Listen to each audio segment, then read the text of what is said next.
આશીર્વાદ પહોંચી ગઈ છે. રાજન બધું જ કંટ્રોલમાં છે. કંટ્રોલમાં આવવું જ જોઈએ, નહીતર શું છે કે આ રાજન બધું જ આઉટ ઓફ કંટ્રોલ કરી નાખશે.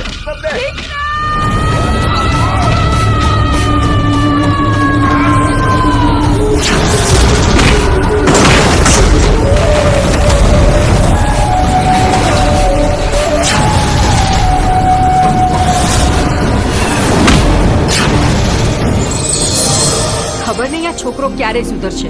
રાધા આવશે ને એટલે વિક્રમભાઈને સુધારી દેશે. ચાંદને ચકોરી મળતા ચોરી ચોરી એમ તું ગોરી આવ ગોરી કે ધક ધક ધડકે દિલ કે મરવા તડકે દિલ. આલ્યો લગન નક્કી થયા નથી ને ભાઈ બંને ભૂલ્યા નથી. એમાંય આપણા પ્રેમ પર તો કૃષ્ણના આશીર્વાદ છે, એ થોડું અધૂરું રહેવા દે. એ જશોદાનો કાનો અને નંદજીનો લાલો, રાધાજીનો પ્યારો એ તો સુદામાનો વાલો, આખા જગતનો સરતાજ ઠાકર મારો રાજા ધીરા.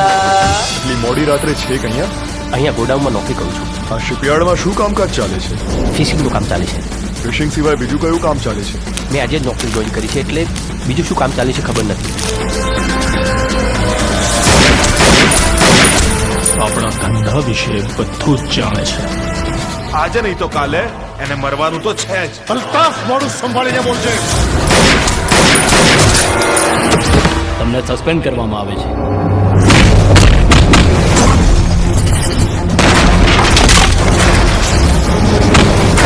હદમાં રહેશે. હો એ મારી હદ જોઈ જ ક્યાં છે. તારું જીવવું અઘરું કરી નાખીશું. તું જીવતો રહીશ તો નહીં. શું થયું રાજન? વિક્રમે મારું જીવવાનું હરામ કરી નાખ્યું છે. આજનો દિવસ છે તારી પાસે.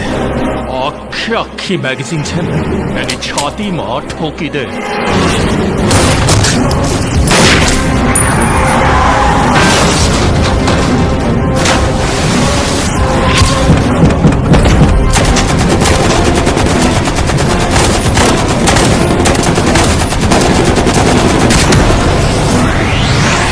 હે ભગવાન, મને મારા બંને દીકરા પાછા જોઈએ.